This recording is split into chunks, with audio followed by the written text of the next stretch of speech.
Well, what is going on, everybody? Zeke here from Zeke Fishing Pro, and today we are out here at the river. And as you can see, just in the background there is snow on the ground. That's right, I decided to film this video on our first snowy day of 2024. And with the new year, we are, of course, talking about the brand new 2024 Oregon sport fishing regulations.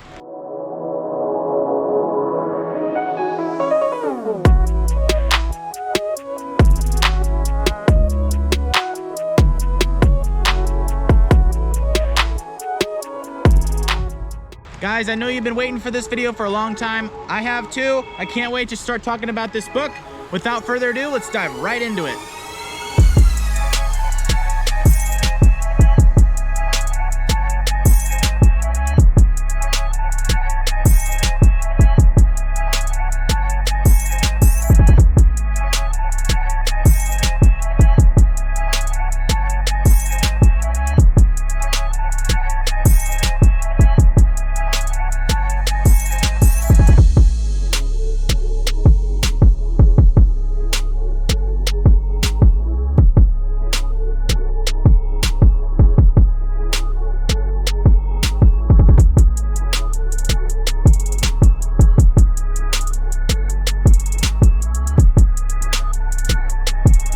Guys, so we are here at the river. I figure I'd spice it up once again, and the fact that there is now snow on the ground, as I mentioned before, and I figured to do it on a snowy day, but it's currently raining, so bear with me on the weather conditions on this one. Sorry about that. My book is all wet.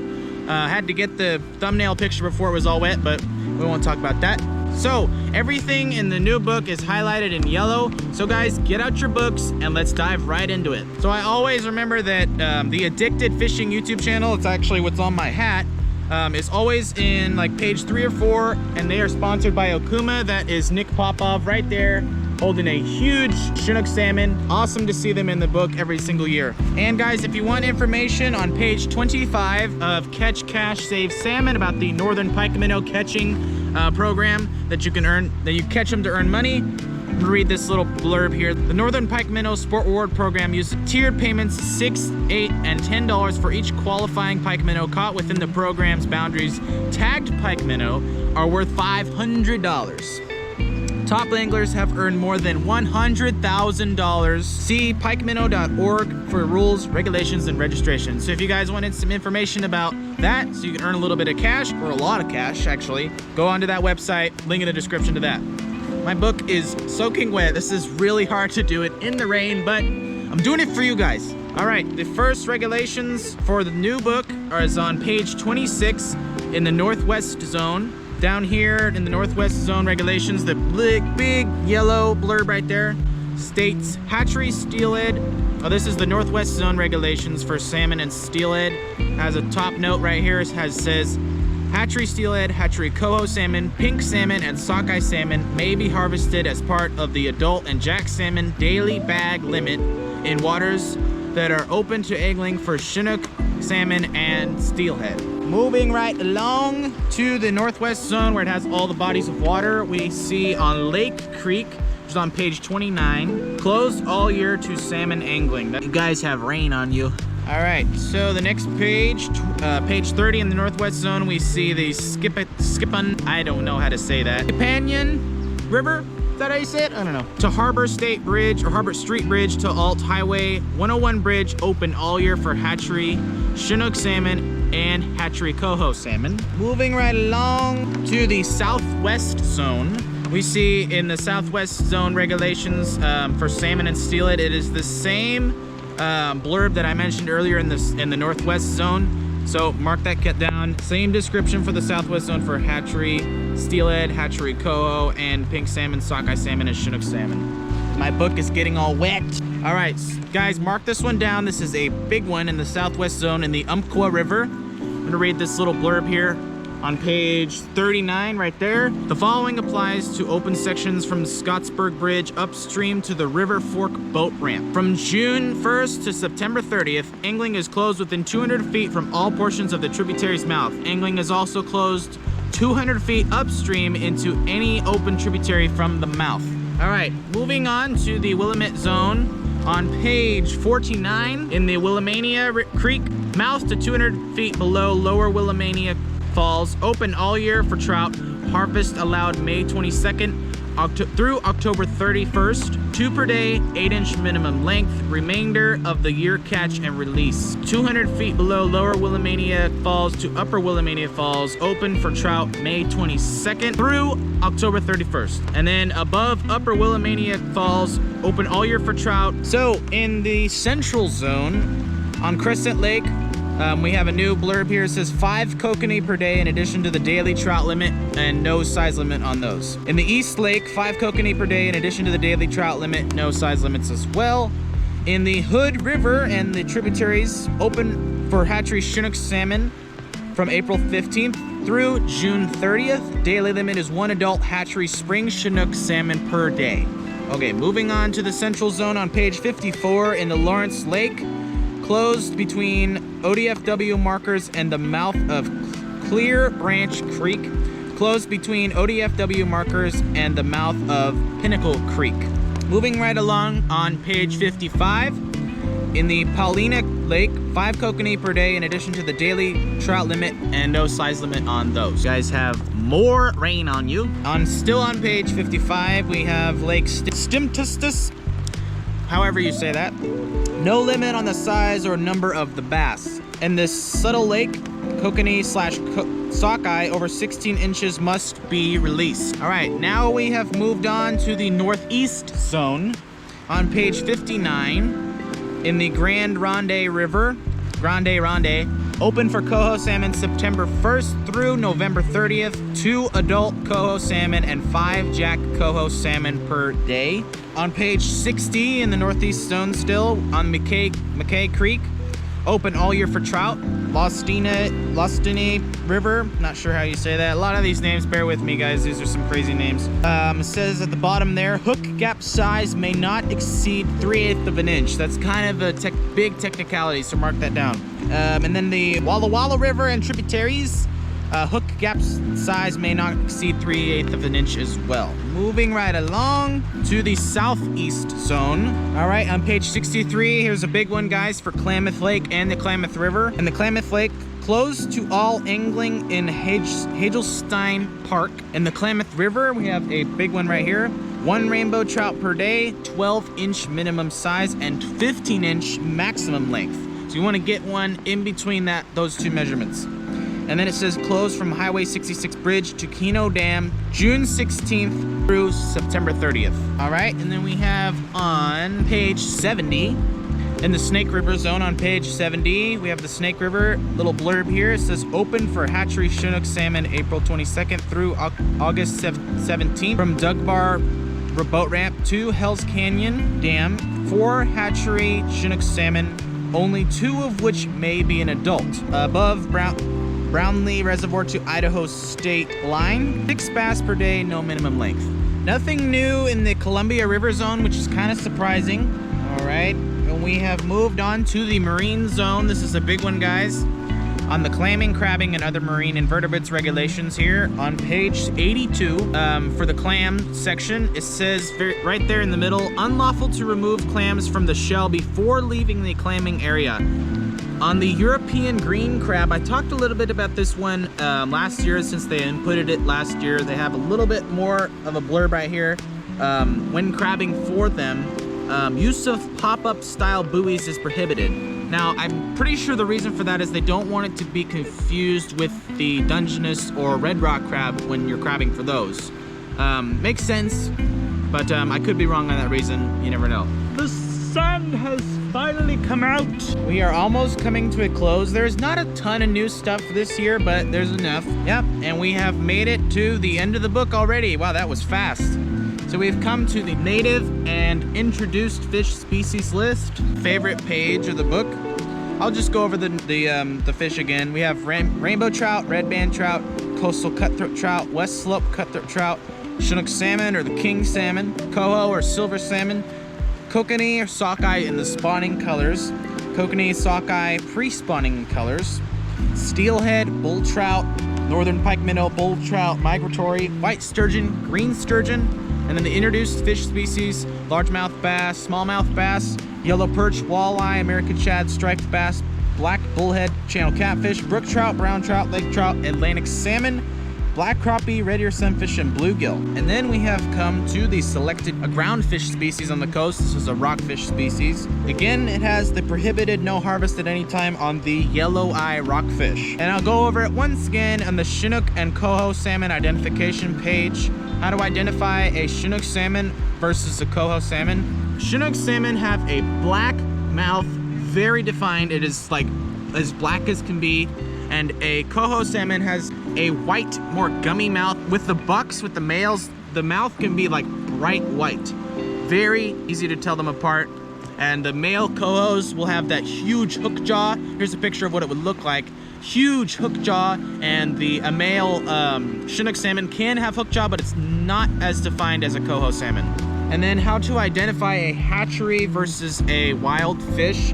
The hatcheries have this, there's a little fin on the back of the salmon called the adipose fin. What a hatchery does is they will clip that off when the fish are young, and it allows the anglers to know whether it is hatchery or wild. If the fin is clipped, it is hatchery. If it is not clipped, it is a wild fish straight out of the river, and it spawned in the river, hasn't gone to a hatchery at all. Sun has finally come out, just so gorgeous out. Don't know why I turned English. Last page of the book. The clam and crab identification. They now have, as well, they did have it last year, the European green crab right down on the bottom left. How to identify a Dungeness crab. The male crab will have a thinner one, and the female will have a wider one, and very easy to identify them. The correct size for keeping and measuring a legal Dungeness crab is you need to measure in between the two spikes on either side, and minimum length needs to be 5 3/4 inches in order to harvest legally. So that is the end of the book. Hope you guys enjoyed that. And I wanted to cover something very important that I didn't cover last year, that was brought to my attention by a friend of mine and watching the Addicted Fishing YouTube channel. If you guys don't know what Addicted Fishing is, they are a huge Pacific Northwest salmon and steelhead fishing channel. One of the best ones on the Pacific Northwest, in my opinion. I have FaceTimed Jordan Knigge before for my birthday last year. What I wanted to cover in this episode is how to properly hold a steelhead or a salmon. Now, what do I mean by that?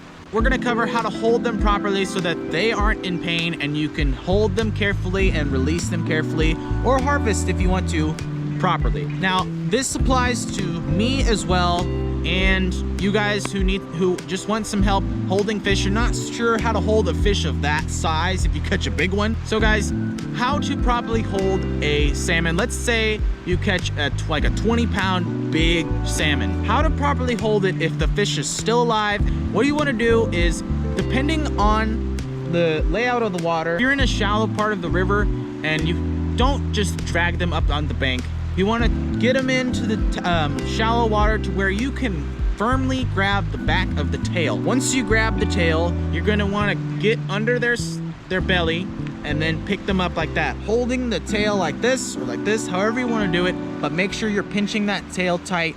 Not tight enough to where you're hurting the fish, but tight enough to where you can hold the fish so that it doesn't get away. Hold them underneath the belly like this so that the fish is just like this, and you have a firm grip on them so that they can't get away and you don't drop them on the rocks or the ground.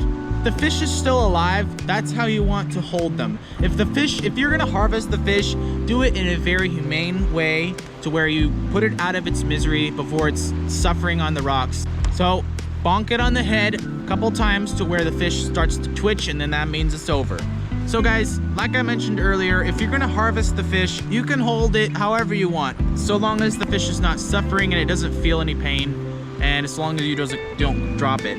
If you wanna hold it by the gill, get it underneath their gill plate, pick it up like that, hold it by the gill, and you can hold it however you want to, so long as the fish isn't feeling any pain. If the fish is still alive, hold it like I mentioned earlier, and if you're gonna release the fish, especially if you're gonna release the fish, make sure you hold that and keep them as close to the water as possible. You can take them out for a little bit to get a nice picture of it or video, but make sure if you're releasing a salmon, especially a huge one, and they fight a lot and fight for a long time, you wanna make sure that they have time to rest before making their way back into the river safely. Now guys, everything that I have said before is not exclusively towards you guys. This applies 100% to me as well, and I am making it somewhat New Year's resolution to handle fish better, to handle salmon better, because I've caught big ones in the past and not handled them properly, even after releasing them or even harvesting them.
Hope you guys enjoyed those sweet drone footage clips. Thank you so much, Aiden, for filming that for me. This is in the past before we filmed it together, but so I hope that worked out. Hopefully we got some sweet shots. But thank you so much, Aiden, for filming that for me.